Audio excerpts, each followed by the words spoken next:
Hello everyone, this is Dreadwing 2029.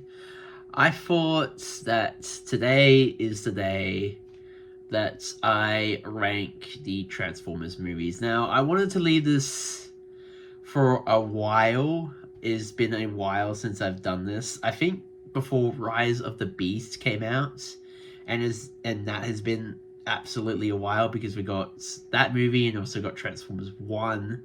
So I just kind of wanted to let that also sit a bit as well. This is why I was hesitant to basically didn't really go over eager to do this because I kind of wanted to rewatch all the movies again and get my thoughts and opinions right down on each of the films, and also get a chance as well to get feelings as well about each of the movies, especially the amount of times I've watched all these movies. I've seen these movies like plenty of times, many times. Even some of the movies that I was hesitant to rewatch, I've rewatched. So now that we got that down, let us start with the 86 movie. Now, the 86 movie is honestly really good. Obviously, it's amazing animation for its time.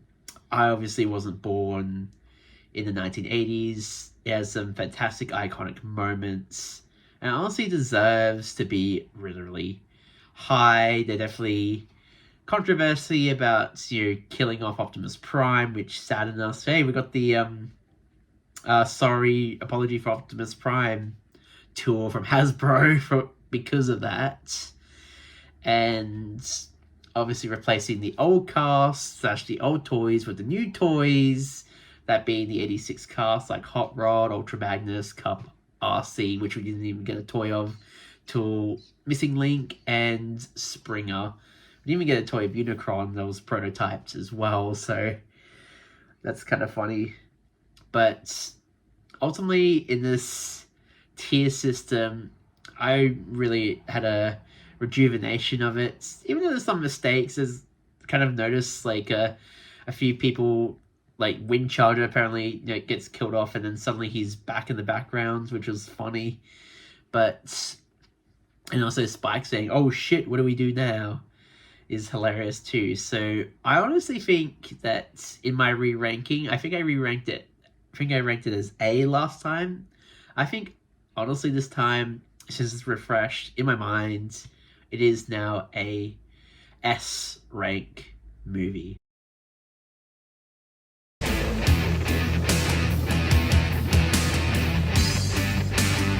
Now we got the 07 Michael Bay Transformers films. I have so much memory every time I watch it. Like going to the cinemas, watching it for the first time, absolutely just like wow at the time. Even now the effects is obviously worn off, and obviously when I'm older, obviously CGI and Bay style of directing. But at that time, I was honestly impressed. That whole when you go to a movie and you see a movie for the first time and you're like, whoa, or as a kid, like, wow, that is phenomenal. Like, really sit down and watch it. That's the feeling I got when I first watched the 07 film in the cinemas. It was like, that is impressive. I was amazed. That probably stuck to me when I'm older, even today, and even when I'm rewatching it. Probably the only complaint I would have about this movie is I kind of wish we had more scenes with the Autobots. That kind of stands, and I really wish we had more scenes of Megatron, the villain. And actually, Hugo Weaving's voice as this Megatron is amazing, and I don't know why he didn't. I don't know why the Transformers fans don't really catch on that. His voice is pretty good, like amazing. Like Hugo doesn't like it, like being Megatron, but honestly, Hugo, if you're somehow watching this, you are phenomenal as the leader of the Decepticons. Honestly, you are. So amazing film. You and Michaela, obviously, Simmons is an okay character. there's a couple human moments, and honestly, people pick up that this is kind of referencing couple styles of Michael Bay's directing, like some of his previous films kind of conflate into this one. I think that's a good thing. So I think the '07 movie still stands as a S rank movie. It still stands in my original ranking, and it stands today. That's why it's going on S rank.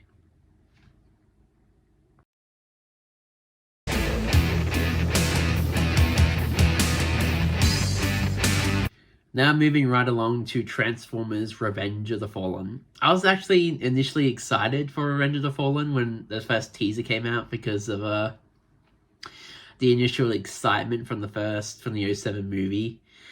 And seeing the trailer, it's like the trailers are really good for this film. Like, I'm not gonna lie, probably even maybe better than the movie itself in some cases, but in some cases not.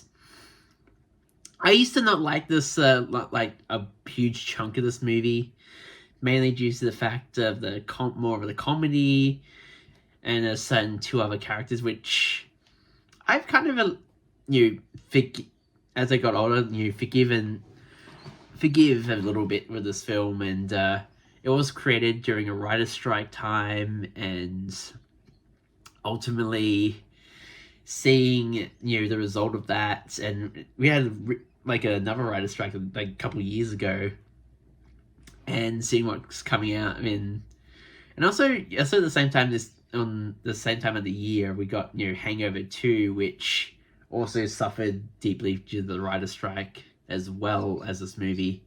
I still think he probably could have written something a lot better within the writer's strike, but ultimately I guess they had to go with what they got and what they've written. It's an okay film. It's a little bit silly. It's, I kind of get it.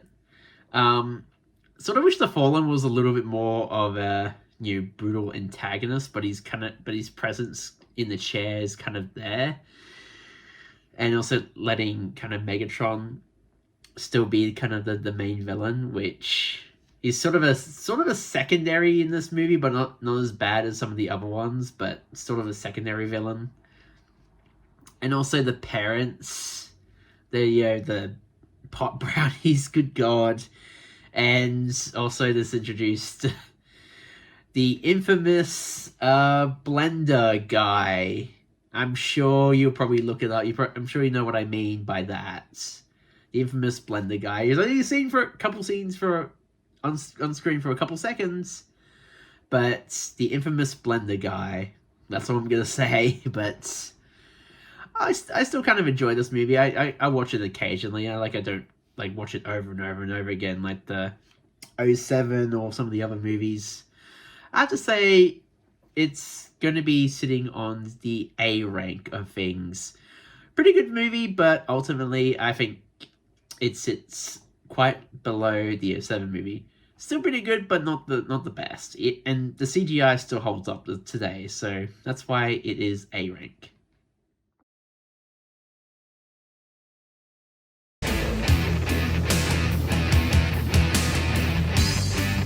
Next is Transformers Dark of the Moon, also known as Dark Side of the Moon, which strange double titling, which is odd.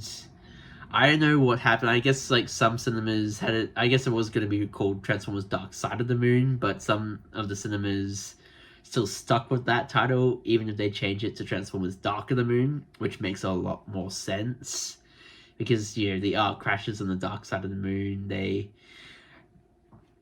because of the plots and the pillars. Quite an interesting, intriguing plot. I do like it. How it's sort of Sentinel's like the twist villain of Sentinel Prime.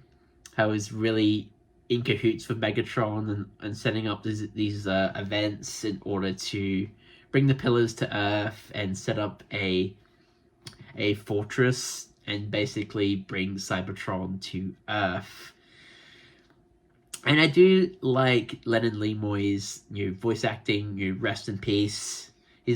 I don't know if this was his last performance before he passed away, but this is definitely a good performance to pass away on, because I do like Sentinel Prime's performance. I think this Sentinel is probably better than like a certain other Sentinel, which we'll get to. But again, really good performance. Also, Megatron is a lot weaker, and again, put to a secondary villain role. I mean, he's still sort of there, but he's basically not as strong as he was once, until, like, of course, the final battle. And man, it does show that how brutally buff and strong Optimus Prime is. He's got new ab plates now. He's got a new trailer, which I do like. There's probably more weapons in there that hasn't even been shown off in the movie, but which is really cool. And also the Flytech. And also like a lot of the Autobot designs into like the Wreckers, even like Q/Wheeljack, obviously Dino / Mirage is really good. And Bumblebee's new design, he's got a new chest. Ironhide before he passed, rest in peace, new design. I do like it. I do like the look and feel of this movie. And also the humor, aside from maybe one scene, is kind of toned down a bit, which is probably why I like it a lot better than Revenge of the Fallen. But where does it sit on the ranking? I reckon it sits on the S rank sort of thing. I really like this movie. I really enjoy this. It'll probably be the top of the Bayverse movies, and that is why Transformers Dark Side of the Moon is S rank.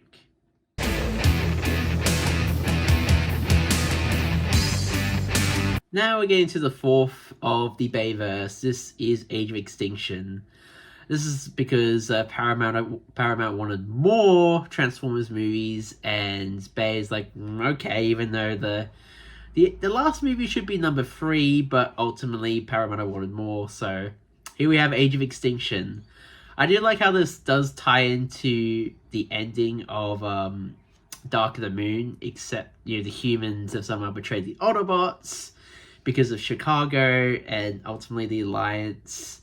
And now humans are turning and hunting down the Autobots and taking them apart and eventually becoming scrap metal for this KSI, Kinetic Solution Incorporated. I'm pretty sure I'm saying that pronunciation right. For their drones, basically making their own version of Transformers using Cybertanium or Transformium to basically do that and program matter. And it does tie into the whole plot of the villain Lockdown, because he needs to get Prime so they can get the seed, so they can create more Transformium in order to make more drones. Basically like an exchange, but Optimus Prime has been hiding for a long time, and it eventually winds up with Cade Yeager, the new human protagonist, and you also got new humans like her daughter Tessa, and also his boyfriend Shane, which he comes into. Also, we got the curly-haired co-worker, which is apparently so annoying for Michael Bay that Michael Bay killed his character off because he's been so annoying. Even Michael Bay doesn't like him. You wrote him, like, you directed him, so he's just like, okay, I've had enough of this dude. But yeah, just like, I kind of thought this movie was honestly going to be much worse because of Rise of the Darkspark, because they turned Lockdown in that game into a generic villain, that this Lockdown was going to be worse. But honestly, Lockdown's pretty good in this film. Kind of, his face, Namor, looks like another character, Atinga, who's a part of the Cemetery Win, which is hunting down the Autobots, and mainly after Prime and Cade's family, which is now involved in this.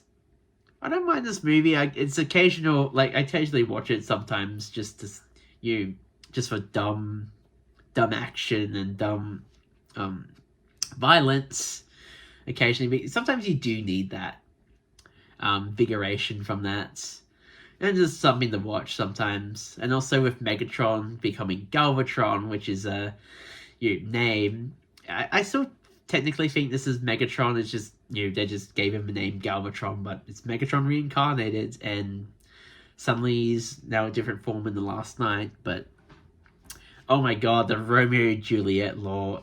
I remember that part from the movie and no, just don't like that part. It's a good movie. It's not the best, but just so dumb. I feel like this might be, excuse me, might be the first C rank. I mean, it's not great, it's not good, it's probably about C rank, and that's why Age of Extinction is on C.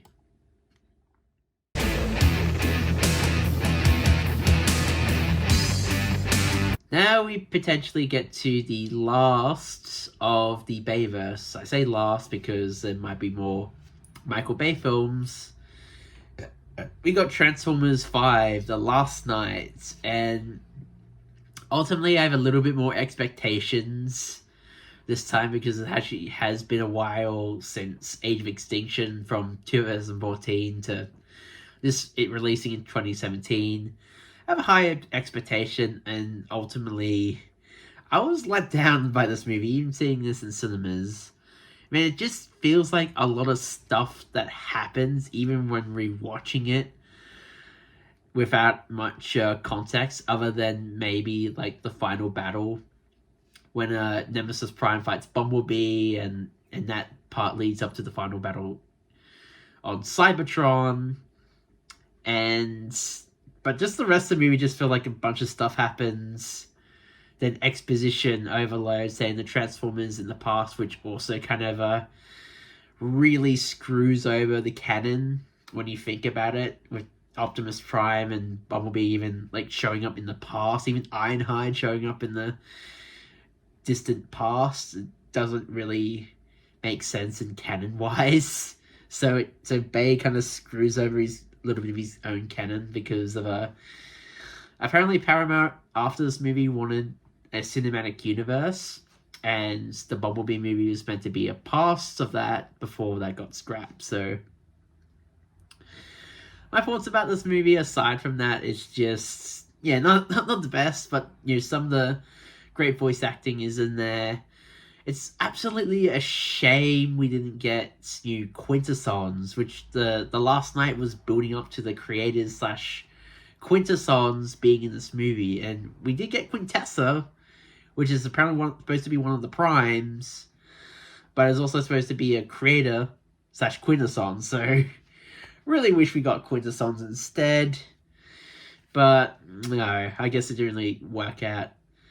And Megatron is probably the most weakest version of it. Despite looking awesome, he gets defeated so easily, especially during the town battle. He retreats very, very quickly. Like, from 07 Megatron up here to weak. Absolutely weak. And Bumblebee has plot armor now. We can now reassemble, reattach, and reform together. And one of the teasers is showing Izzy or Isabel being this badass girl kid character, like run like a girl, fight like a girl, and she basically just gets one moment of action and that's it. She does her and the companion Squeaks does destroy a cannon in the final battle, so yeah. I think honestly when it ranks now, I reckon this is probably D rank. The first D rank. It probably could go on F, but ultimately it's not as worse as F. I've seen movies that are far worse than The Last Knight, and you can quote me on that. So that is why Transformers The Last Knight is at D rank. I was about to say F rank, but D rank.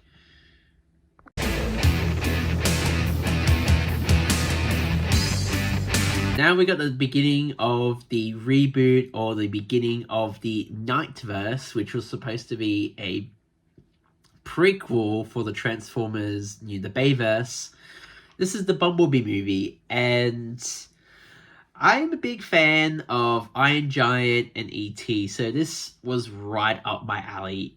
Even though the stories, it was similar to the Iron Giant, I loved it. And ultimately, initially the impression of a really good Cybertron battle you really you satisfy me all the way to the conclusion, and I really like the human character this time. Charlie shares a little bit of baggage of losing her father, and ultimately she finds a way to realize to move on. To eventually, you move on to realize he's gone and accept that, and ultimately fix the car at the end. And Bumblebee's really cute, and I do like his design in this one. And they found a way to make the Volkswagen Beetle like kind of looks semi like the Gen 1 mixed with the movie designs. That's like the whole like designs of this movie. New G1, the G1 aesthetic with mixed with the complexity of the Bay designs, and it ultimately works for the style. And Shadow and Dropkick were really good villains, very much like Decepticons. They do that trait really well. Unfortunately, I wish we got better toys for them, especially Car Mode, Shadow, and Helicopter Dropkick. Why Hasbro? But it doesn't take away from the film, and it does kind of lead up to this reboot verse, which I was kind of convinced that this was going to continue on with the 07 movie taking place afterwards, but ultimately that wasn't the case.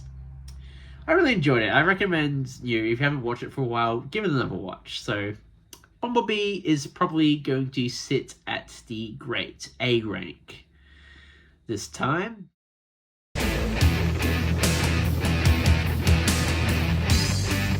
And then we got the sequel taking place after Bumblebee, Rise of the Beast. I think I got swept up in a little bit too much excitement with this movie. It kind of shows in my review, giving it a 9 out of 10. Ultimately, I sort of retract that a little bit after rewatching it a couple times. And like, this is really good, but it's not the best, but it's still good. I think because there's like, people want more Transformers movies are coming out. I think that's what got me really excited, because it's the same excitement of like, oh hey, the thing I love and enjoy is coming out in cinemas again. I cannot wait to see that. Ultimately, if it's not great, if it's not good, I'm just like, okay, I really want to watch it. It's Transformers at the end of the day, but this film, I do really like the music. I like Scourge's performance by Peter Dinklage, and how terrifyingly menacing his voice is, but ultimately he kind of gets really weaker at the end of the final battle, which is really bizarre. And I reckon a lot of this movie, the best parts were cut content. Like, we're supposed to get Rampage, the transit fight with Optimus, which explains why it was weaker during the first encounter with Scourge and the Terracons. Just things like that. But, Mirage was pretty good. I do like his acting with Noah Diaz. Noah, I don't mind Noah as a character. I do like his, what he's going through can be kind of relatable, but trying to fit in and trying to get a job. And ultimately it kind of leads up to sequel baiting to the G.I. Joe crossover, which is apparently delayed at the moment, but probably like next year or the year, so this will probably be outdated information anyway. So, and also it does tease Unicron potentially being this big overarching villain. I really wish we got Unicron in his robot mode, for God's sake. I was expecting that. I was so expecting Unicron to transform and attack, or even just like have a fist go through the portal and try and crush Optimus for like a last-ditch effort, just to see what his robot mode is like. Especially this design, it looks fantastic, and we didn't even see it transform. It's a huge shame. I love his planet mode, but again, kind of good. And the Maximals, I feel like, aside from maybe Optimus Primal, didn't really get much character. Maybe a little bit from Cheetor and Airazor, and not much from Rhinox, which is a shame. And no Rat Trap or Dinobots, which again, a huge shame. I wanted to like the Maximals in this movie a lot more, but ultimately, I wish they had a lot more personality and character. I do like, again, the Primal moment where it's like, he was mine after killing, after Primal kills Battletrap. That was a good moment. I wish we had more like that. It's a shame. I honestly think this is B rank. It's not quite as great for A rank and not quite as bad for C for not good. It kind of just fits in the middle. It is honestly, truly B rank. Good.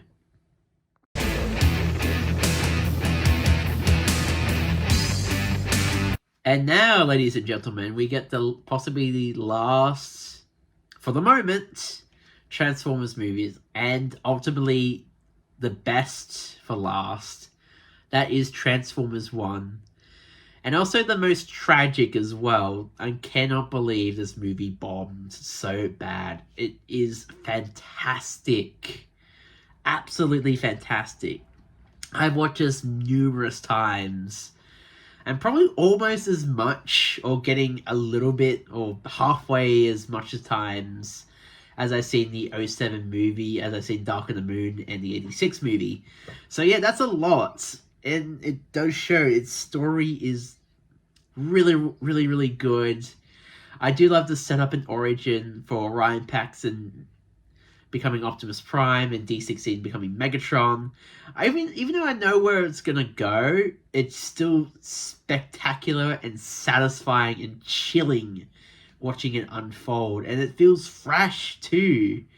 That's even more tragic. I know people say that D16 to Megatron's origin feels rushed, but it happens like straight away at the beginning of the movie when you realize it. It's straight away. The brothers are like, they're still brothers, but ultimately there's a little bit of tension between them right from the start, and that is brilliant. And it does help with the villain, like Sentinel Prime, being an absolute douchebag, a king of this absolute rigged and terrible system of this the ones who can transform is at the above, and ones who can't transform are below. Sentinel Prime doesn't even transform in the entire movie. It kind of shows, like, that way it kind of shows his alliance with the Quintessons, like he's ditching his own race to be allied with the enemy who wants to take over Cybertron. That's probably why we don't see him transform into his jet mode and toy. B-127 is ultimately hilarious and ultimately very tragic, his humor. Obviously, he hasn't had anyone to talk to in like years or stellar cycles, and it kind of sets up a tragedy. And ultimately, Leader One is ultimately really good at, almost too good at everything, I've noticed when I rewatch everything. But she does kind of gets demoted a bit, so that kind of balances out a really, really good performance and everything. The final battle is spectacular. I love it, and also the soundtrack being composed by the same soundtrack for Transformers Prime are brilliant. And there's a lot of memories from that. It is beautiful.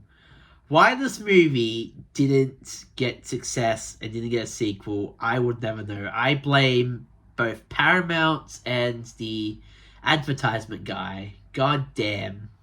Instead of a sequel to this movie, we get Smurfs. Good job, Paramount. Good job. Can't believe you're buying Warner Brothers. But anyway, Transformers 1, phenomenal. Easy S rank. Let's go.